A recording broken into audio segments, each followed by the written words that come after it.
All right, you're listening to the Veterinary Ledger Podcast. Here we turn numbers into decisions and help practice owners build clarity, confidence, and lasting success. As I say that, I am a little disappointed with the intro, knowing that we have Bill Murray on this podcast, and his intro to the Wicklow Healthcare Advisory podcast is second to none. So it is gold.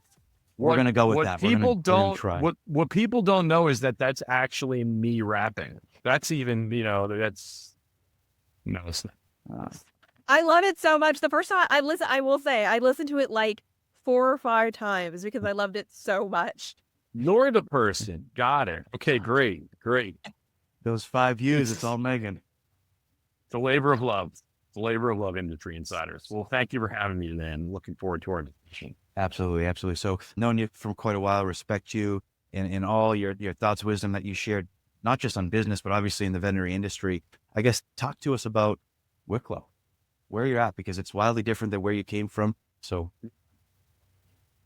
I saw an opportunity when I was in finance and in the banking world. I saw an opportunity to do brokerage and sell-side advisory services a little different. I mean, you don't change what you do, right? Brokerage is brokerage. We try to list and sell really good veterinary practices and try to find really good buyers. We do work in the corporates, but what I really find enjoyable about it, which I had a feeling I would, but it really has been a really great point of happiness here, is working with private owners that are selling to private buyers. So veterinarian to veterinarian transactions.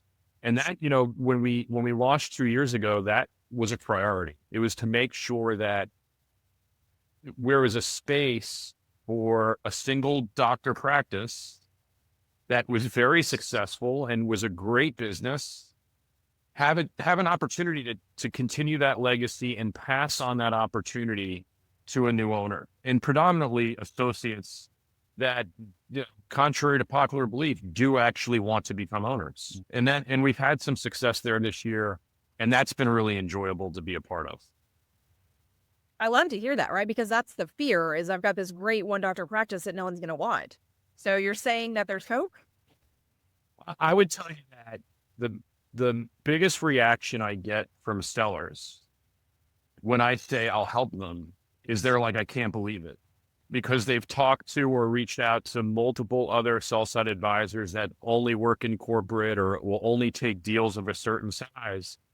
And we try to work with everyone. If you've got a good business, someone should try to help you make sure that business can continue.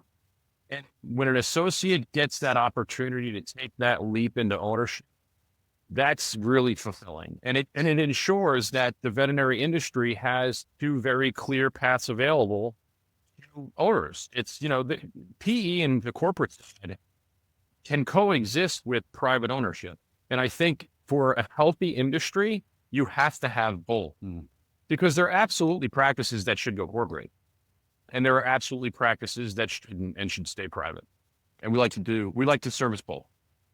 Let's stay with the private side for a moment. Then we'll transition and talk a little bit about the corporate side, because I have some questions and concerns to see, how much of that, how much of a corporate market is there still. But before we get there, you said good practices should have the opportunity to sell. What makes a good practice? What are you looking for? What jumps off the page? Not maybe number wise, maybe facility wise, that says, yeah, this is a saleable asset.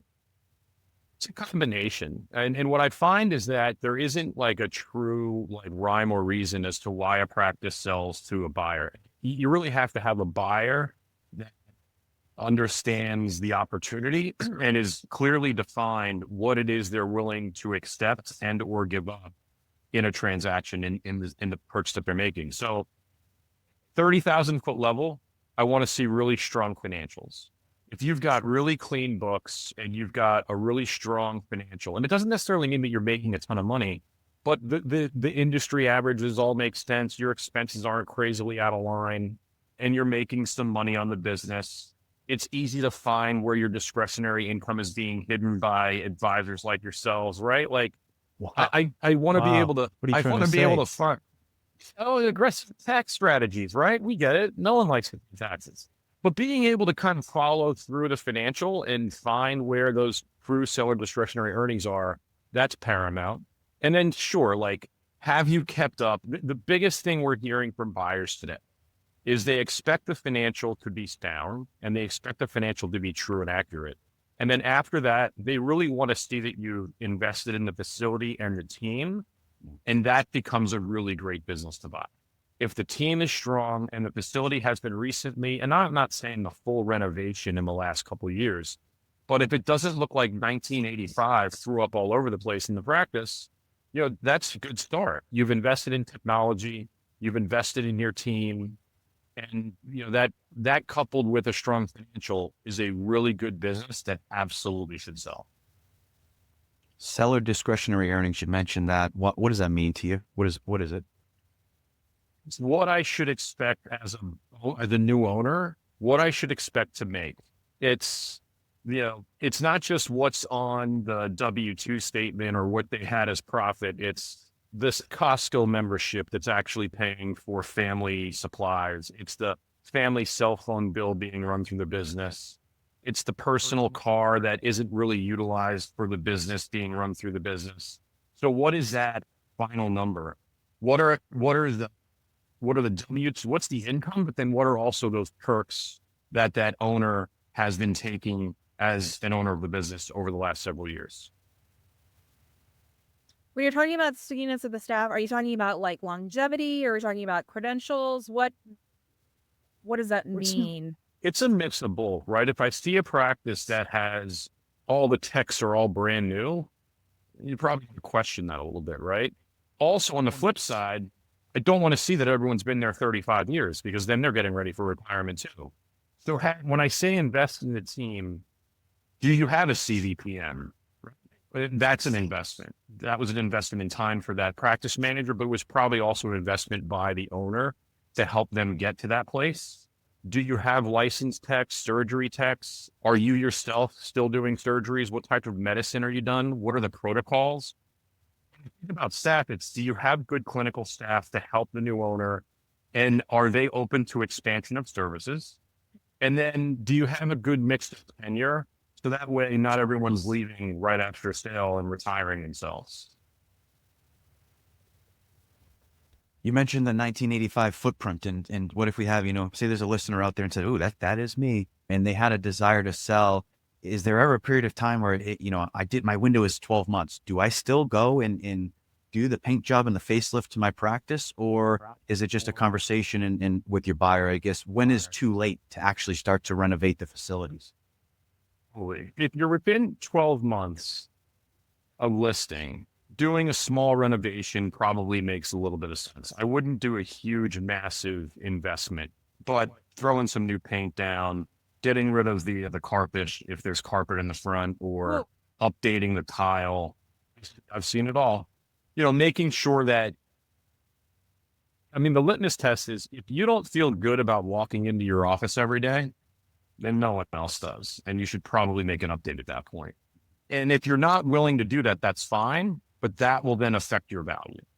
That a practice that is updated and looks good and feels good and flows well and has good technology will absolutely sell for a better value than a practice that hasn't made those investments over time. So as long as you're willing to take a little bit of a haircut, that's fine. The harder practices to sell is when a seller themselves has a really bad idea on what their value is. They've been doing it on back of the napkin themselves. So when you give them a real number, they're not believing it, or they don't want to believe it. That makes sense. Yeah. It comes up about a bunch where it's like, all right, sale, maybe I'm actively speaking to a potential buyer. And then all of a sudden, hey, it is the time where we do annual reviews and there's compensation changes, or my lab contracts come and due within the next 12 months. How do you navigate that where sale is potentially there, but you also have some, business to still run, and we don't want those things to fall through the cracks? Or it's just as usual, retain staff as best it can. If you're in the middle of a sale, so if you're signed an LOI, you got an active buyer looking, don't make any huge changes to staff or income without at least giving a courtesy call over to your advisor or to the buyer's representative saying, hey, this has come up and we want to make this change, but we want you to be involved in that discussion. But typically it's business as usual. retain your staff within reason. Don't add excessive staff that might be unneeded. But if you think that your business needs it and requires it, and you would make that decision, you are going to continue to be the owner, that's usually a good decision to make. And what about on the contract side of things?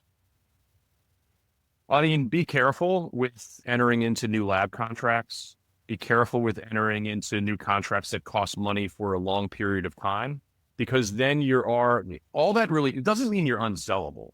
It just means that your buyer pool might diminish, because someone may not want to take over your IDEX contract that's got 6 years left on it. Someone might have came from an Antec practice that they're very, very sticky to. So again, like ensuring that you have as much flexibility as possible at sale time is a really good idea. So, and again, if you still need to make a big investment, if your pro site goes down and you need to buy something, it's okay to go and buy that if you need it for the course of your daily business. But now might not be the right time to readjust all of your lab expenses and enter into a 6-year contract with anyone. I mean, we've seen people that had to pay out of pocket, right? I mean, that the lease goes with you. I feel like a lot of people that we talk to and we say, like, when are you looking to do this? When do you want to stop working? And they're like, yesterday. So what's kind of the difference between selling privately? We all know corporate wants you now, what, used to be 2, now it's 3, now it's 4. What is that? What are you seeing on the private side? It really depends on a couple things. If you're in a very desirable area, suburban metropolitan market, and you've got a really good practice and you've got a really good business, you should sell pretty quickly or at least get an interested buyer within the first kind of few months that you were listed. There's active buyers in major metropolitan areas in the suburbs, like looking regularly. If you're in a more rural area, or if you're not in a major metropolitan area, but you're still suburbs, it might take a little bit longer. But I'll tell you, in my experience, if you're working with an advisor that has a really good network to find private buyers, I took a practice in New Hampshire probably a year ago. It took us an entire year to find the right buyer. I took a similar practice in a different area of New Hampshire that I thought would take years to find a buyer, and we identified one in 30 days. So sometimes you do get lucky, but as a general rule, as a private seller, you should prepare for 12 to 18 months to find the right buyer and then close that transaction. I think that's a good idea for a barometer. And then if you're in a more rural area, it could take longer, and you have to be prepared for that. But I would tell you that all of the sellers that are like, I want to sell yesterday, everybody wants it. So I'd like to sell yesterday. The reality is you have to be prepared for that and to have a good outcome, you have to have a good outlook. Just letting you know, I jotted that down just as a placeholder note, just to reference back to. Appreciate that. What are the doctors for those private sales? What's it look like for the doctors continuing to work? Are they gone day one typically on a private sale, or? It's a good question. In some cases, if it's a multi-doctor practice, usually the new buyer does want the seller to stick around for a little while, 6 months to a year, maybe even a little longer. If it's a single doctor practice, it's very common for you just to be around for about 6 months or less. We've actually had practice sales where the seller was only around for 30 or 45 days post-sale because the owner, it was a good business, the staff was really great. And the buyer said, listen, this was awesome. Everything's going really well. I don't necessarily need you around. I'll call you if I have any questions. And so those transitions, that's not uncommon, but they should plan on, post-sale up to 6 months. If they're a big producer, if they're one of the big producers in a multi-doctor practice, it might be a little longer. Something to consider. Good to know. Thank you. This is time-stamped October 2025, so I know this answer is going to change because I know it's based on the economic factors and things like that. But if I'm a private practice, what are you seeing like for valuation purposes, multiples? Is there a lot of seller loans? Is it all, buyers are getting 100% bank financing? Again, this has to be broad strokes. It definitely changes over time. But today's market, what do you see? Anywhere from, on the low end, 65 to 70% of last year's gross revenue, upwards to 85 to 90% in the private sale market. So if you've got $1 million practice, and it's in a really nice area and it's well kept and the staff is great and the business financial is sound, you would expect to sell that on the higher end of that percentage. If it's in a more rural area or an area that doesn't have a ton of buyers, or if the facility isn't updated or the staff has got some issues or the financial have some issues, you'll be on the lower end of that. That's the easiest way to private sale that I think sellers could understand. Like, what's my percent of gross revenue? If you're doing $1 million, 90% is 900,000. If you looked at it from a multiple of EBITDA, probably in the 3 to 5.5 range, and 5.5 would be pretty high. Lending dictates a lot of this. Gotcha. So banks will typically lend to a buyer 100% financing for the purchase of the business, plus some working capital, but they're only going to go up to a certain dollar amount. Typically, that's 90 to 100% of gross revenue, depending on who the lender is. So on the highest end, on $1 million practice, they want to be 950,000 or less on the loan. Makes sense. Makes a lot of sense. I think a lot of practices, as we have conversations, they want to avoid the fear is, hey, I'm running a no-low practice.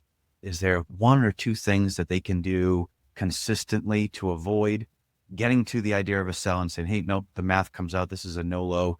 How do we avoid that? That was granite heat. I mean, that's my first answer to mostly everybody, right? Like, if you have a practice that's the financial is having some issues, there's usually something leaky in the business.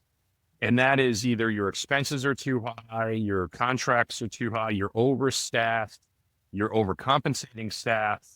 So there's something in the business that needs to be reviewed, and you absolutely need an independent third party to go in and do that. I would say your CPA, if they can't speak veterinary, then that's your first problem, because you should be having quarterly or annual or at least biannual conversations with an accounting team that can review your data and information and provide you insight. Most of the no-low practices I see, when I look at who the accounting firm is, it's no one that I've ever recognized in veterinary medicine. And it typically is a general business CPA that does the family tax return and not much else. And that usually is where I start and say, that's the change you need to make.